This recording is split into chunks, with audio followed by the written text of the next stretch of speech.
if you're doing cardio to burn body fat and you are already on a low-carb diet, stop. You are wasting your time, and actually you are making things worse. I know this sounds controversial, but in this video I will explain to you why low-carb training eliminates the need of cardio as a fat-burning process, and why cardio while on low-carb diet can actually make you lose muscle and store more body fat due to overproduction of cortisol. I'm Dr. Nash Jocic, former bodybuilding champion. I competed 46 times, won 17 titles. I've trained over 3,500 clients during my 40 years in bodybuilding, and during that time I also published 10 ebooks which are fully loaded with detailed explanation about everything you always wanted to know in bodybuilding. So if you're interested in enriching your knowledge, please click on the link down in the comments and you can access my ebooks. So let us dive into the topic. Most people still believe that they need to do cardio in order to burn body fat while still on a high-carb diet, but this is simply reactionary training. You have to do cardio in order to burn body fat that you have actually accumulated due to the high carbohydrate diet. So you are basically cleaning the mess that you have created with the wrong diet. Now, if you are on a low-carb diet, you simply don't have to create any mess, and therefore you don't need to clean it. So low-carb diets eliminate the need for cardio as the fat-burning attempt. So why is low-carb diet actually eliminating the need for cardio exercise? When you're on low-carb diet, you're simply keeping your insulin low, and you don't cause these spikes of insulin. So this will actually keep your metabolism constantly in the fat-burning mode. When your insulin is low, you have to burn certain kind of energy for necessary life functions, and that energy will go exclusively from fat. So your BMR, or basal metabolic rate, will actually depend mainly on your body fat stores. So this is why when people are on low carbohydrate diet, they are not hungry and they don't feel the need to do anything extra like cardio activity, because simply they lose body fat through very exact manipulation of metabolic processes. Instead of relying on glucose, on carbohydrates, you will shift your metabolism to fat metabolism, and you will be burning your body fat as the main source of energy throughout the day. So this is exactly what you want to achieve. You want to be in the state of constant fat burning, if you want to burn body fat, of course. And the best way to do that is to go on a low-carb diet. Now, let's talk cortisol. You have probably heard about that hormone quite often, and usually people believe that this is the wrong hormone and you don't want cortisol in your body, but this is not necessarily true. So when you do weight training, when you do high-intensity weight training, you produce cortisol as much as you need because it's absolutely essential. But this cortisol is productive cortisol. So this is something that has to happen in order for you to perform high-intensity training. But what makes cortisol a problem is actually when you start producing cortisol outside this productive frame of cortisol. So when you do extra cardio exercises like step incline treadmill, or maybe steps, or bicycle running, or body masters, or whatever they're called, you are actually pumping more cortisol in your body. So you're constantly flooded with cortisol, and this is actually what causes the problem, because in this scenario, when you flood the cortisol unnecessarily through cardio exercises, your body goes into the defensive mode, meaning that the body is now desperate to slow down metabolism in order to reduce extra production of cortisol. And this will also force the body to do two things. One is going to start using your muscle tissue as a source of energy via gluconeogenesis, and also the body will start instinctively, automatically storing body fat in order to preserve itself. So extra production of cortisol through cardio, so-called cardio exercises, is the very counterproductive process, and you don't want to do that if you are on a low carbohydrate diet. So when your cortisol again is chronically elevated, your body starts burning your muscle tissue in order to use amino acids for energy, as I mentioned, through a process of gluconeogenesis to create glucose. So, but it does not lose muscles evenly. The body will start using, as many researchers have shown, first the fast twitch muscle fibers, because they're mainly glycolytic, and they will be affected first. So the most important muscle fibers for muscle growth are actually be the first on the menu of your body if you are in the state of chronically elevated cortisol. Now, the biggest muscles will obviously suffer the most, and we all know that most of the time when people do extra cardio while on a low-carb diet or on any diet, regardless, they start losing leg muscles for some reason, because actually those muscles are the biggest, and the percentage of fast twitch muscle fibers is the highest in your quads. The body will start using mainly muscle fibers, fast twitch glycolytic muscle fibers from your quads in order to supply enough glucose for energy while under the stress of overproduction of cortisol. And not just that, but also every single cardio activity means you're using your legs more than anything else. So you're going on a incline treadmill, or you're doing steppers, or you're doing step master, or you're going for a jog, or you're doing bicycle. So whatever you do, you will always be using your legs. So simply it doesn't make sense. And your legs will be so exhausted, they will be so abused that clearly not only gluconeogenesis will help the body to recreate glucose from muscle fibers, but also that your legs will never be able to recover. I've done it myself. I tried it, and I wasn't very good. My legs they've suffered the most. And this is another byproduct, side effect, if you want, of cardio exercises or overdoing cardio exercises. So now, why is cortisol making you fat? So let me explain that to you. First of all, when you are in the state of overproduction of elevated cortisol, your body starts burning muscle tissue for the purpose of supplying energy from glucose, extra energy, because it's required. And more muscle mass you burn, you will have less metabolic, most expensive metabolic tissue, which is actually muscle tissue. So your metabolism starts slowing down with the loss of muscle fibers from your major muscle groups. Because this state signals energy crisis, the body tries to conserve as much energy as possible, so it will do utmost to store body fat, and especially around the midsection. So when you see somebody who has more fat around the midsection, that means that that person is in the in the state of constant overproduction of cortisol. Cortisol can also be caused by stress or other factors, but you have seen often that people who are exposed to stress have usually very skinny legs and have a lot of fat around their waist. This is a first sign that cortisol is elevated, because that accumulation around your waistline is actually what cortisol forces the body to do, to store more body fat, especially in that area.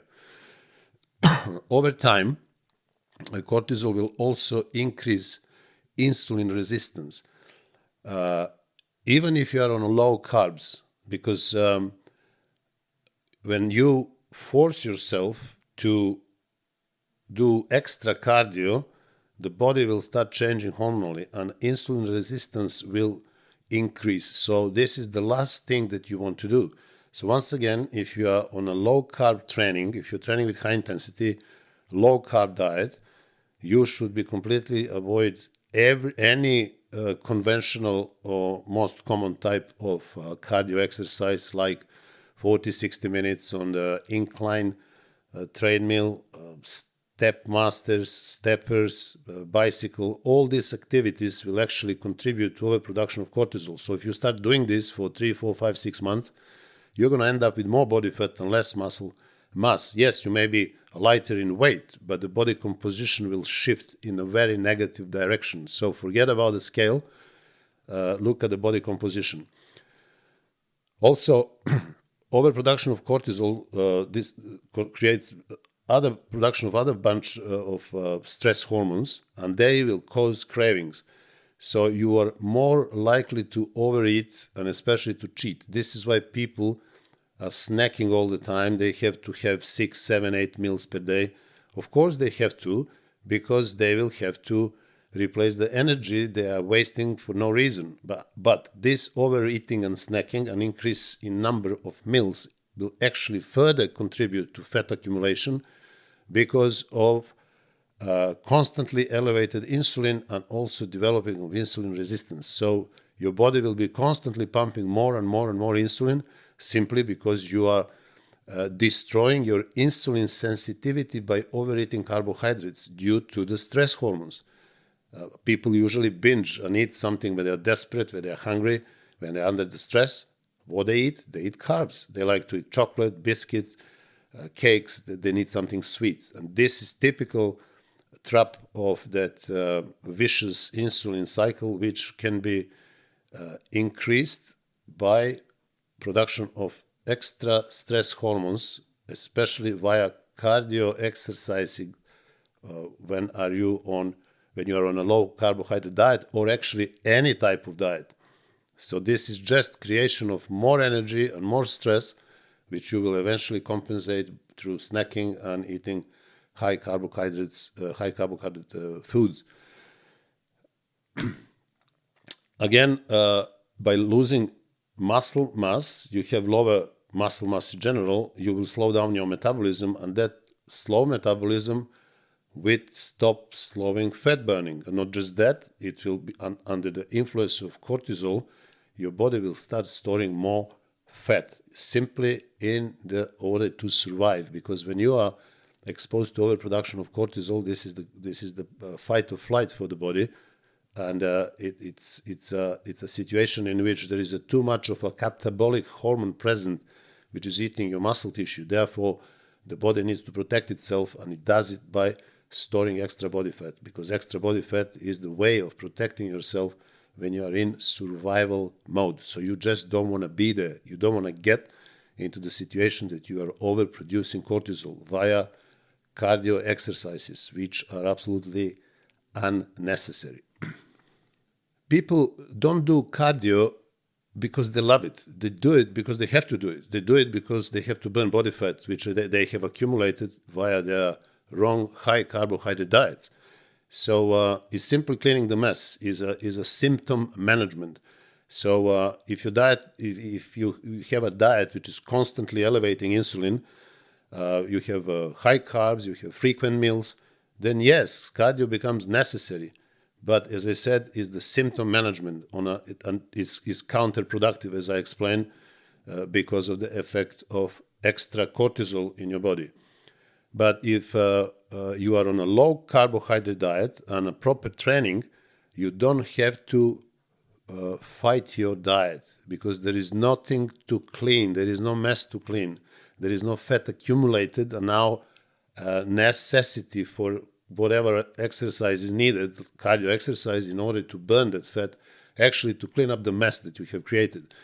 So if you really want to progress over time, the low carbohydrate diet will offer you everything that you need to grow muscle and burn body fat at the same time. All that you need to do is to do your 4 or 5 high intensity training sessions, as I have explained in many videos, with right intensity. And again, I explained that in a particular video what right intensity means, and you will absolutely eliminate the need for conventional understanding of cardio for fat loss. The moment you build more muscle and follow low carb approach, your metabolism changes fundamentally.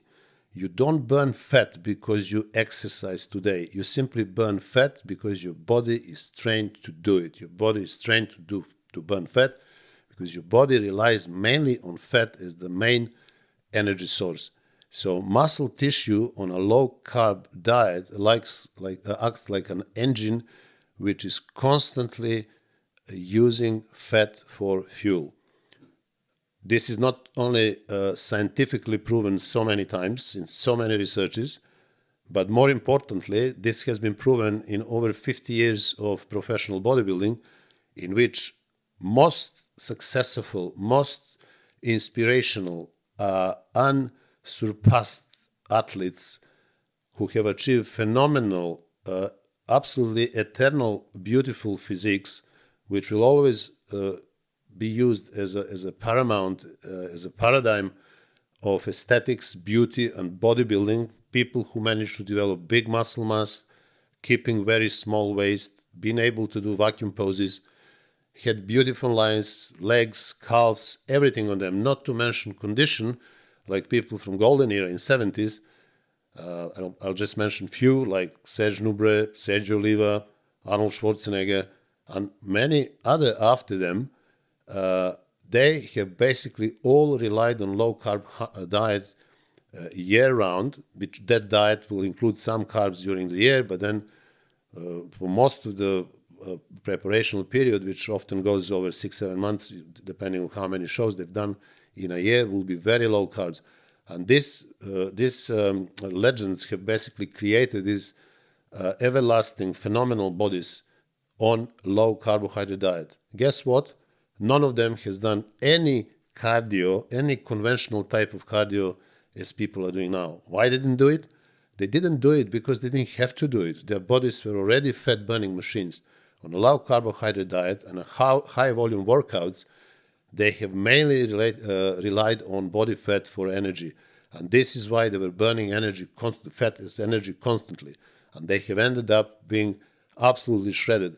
Now people with countless hours of pedaling on bikes or treadmills or other cardio exercises still cannot achieve that perfect conditioning as people in 70s used to do.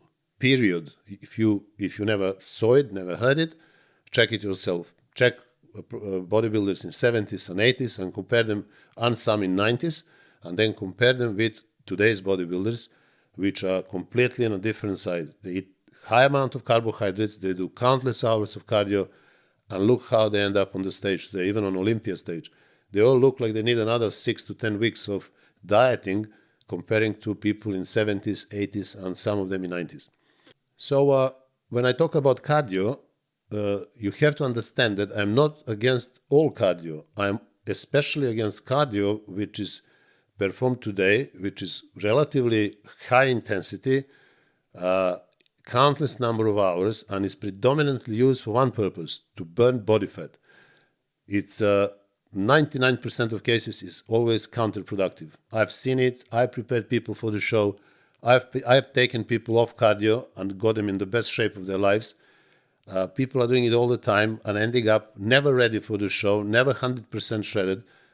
One of the main reasons is basically overproduction of cortisol. So when I talk about low intensity, high duration exercise, I don't like that one, cardio. Many of you know that because that is absolutely false concept introduced by fitness industry in order to force gyms to buy all this cardio equipment, which is super expensive, much more expensive than weights and resistance machines, and simply because every activity that we do, even sleeping, is cardiovascular activity. So why would you call one exercise cardio and another one not cardio? Absolute nonsense. Everything we do is cardio.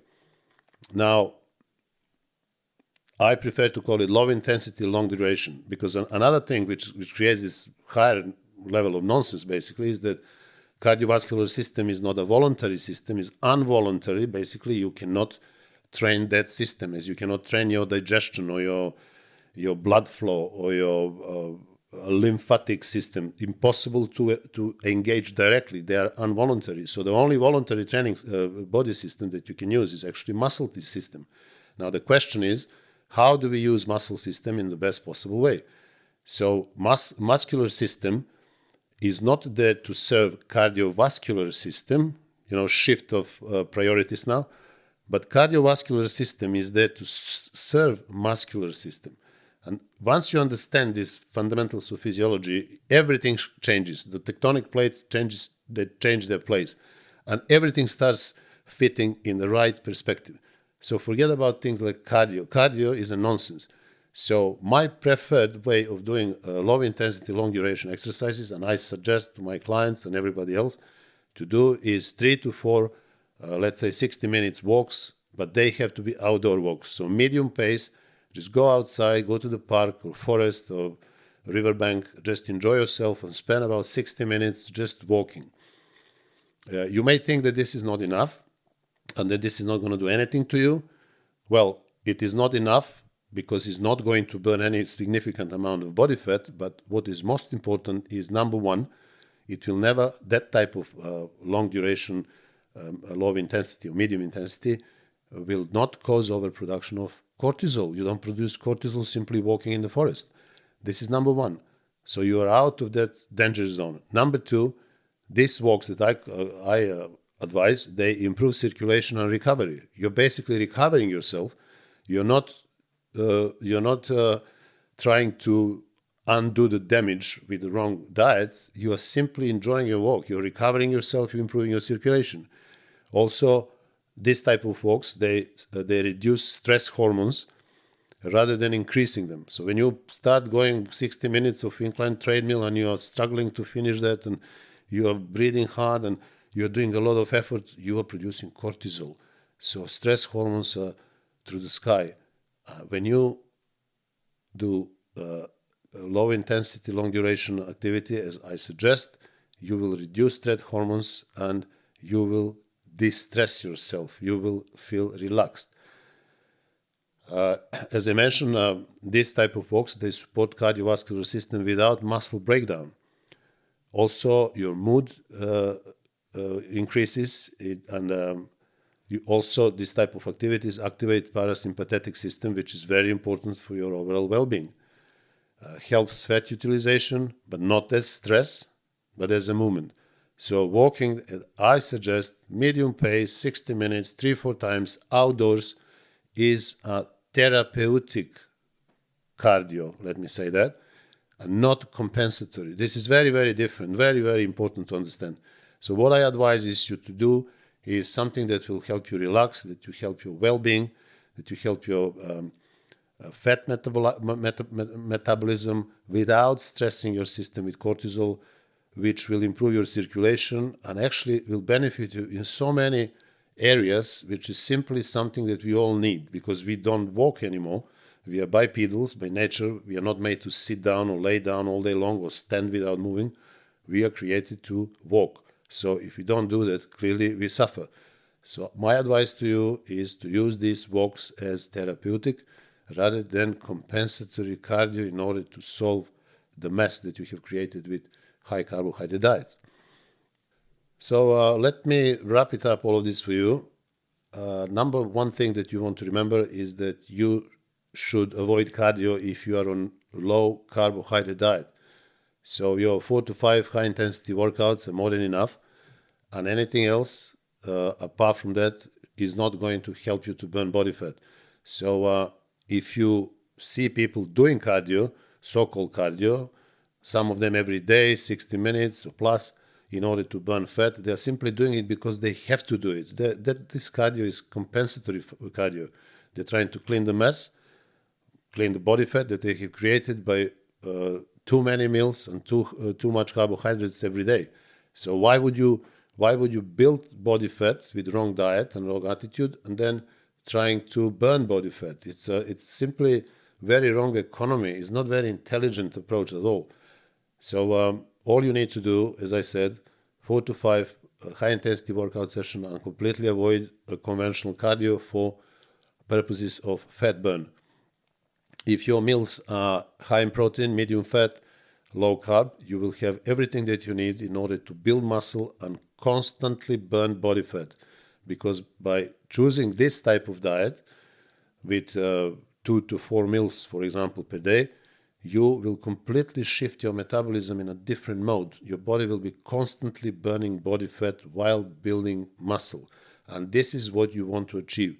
You want to achieve that for the constant improvement and also longevity reasons. You want to be a good-looking and strong individual for the rest of your life, not only for a couple of months a year. So you want to look lean, you want to look shredded, you want to look beautiful, throughout the year, not being fat 10 months and then look lean for 2 months and then get fat again. So if you keep doing that, you're going to end up definitely being fat or obese when you stop competing, and there is no way out of it. So the only way out would be complete change of attitude and direction of your training and your diet, as I have mentioned in this video. So when it comes to low intensity, long duration activities, as I mentioned, 4 to 5 times per week, 60 minutes outdoor walks, choose forest or a park, bank river, or somewhere around the beach. Enjoy yourself. It will help you relax, improve your mood, and also help you de-stress, lower stress hormones, and improve your cardiovascular system. So guys, I hope you've got the message in this video. And if you were overeating carbohydrates and doing cardio for apparent health reasons, don't lie to yourself. If you're getting fat, you're doing cardio because you want to burn fat. And most of the 99% of people are doing cardio because they want to burn body fat. Now the question is, why did you get to the point that you have to burn body fat? Why did you build it in the first place? So I think the message has been delivered to you, and now it's entirely up to you to choose what you want to do. If you enjoyed this video, please subscribe to my channel, like the video, and also send me your comments. And let me again remind you that I have published 10 ebooks which are fully loaded with detailed explanations about muscle growth, fat loss, training for beginners, nutrition, lifestyle change, and everything that you always wanted to know about bodybuilding. So if you want to enrich your knowledge and widen your horizons, please click on the link below in the comments and you can access my ebooks. Also, watch this video in which I introduce my other services on my website and the ways that I can personally help you one-to-one to get in the best shape of your life via personalized training programs, personalized nutritional programs, online coaching, and also telephone consultation of people who live in London, of course, personal training. So guys, until the next video, I wish you all the best.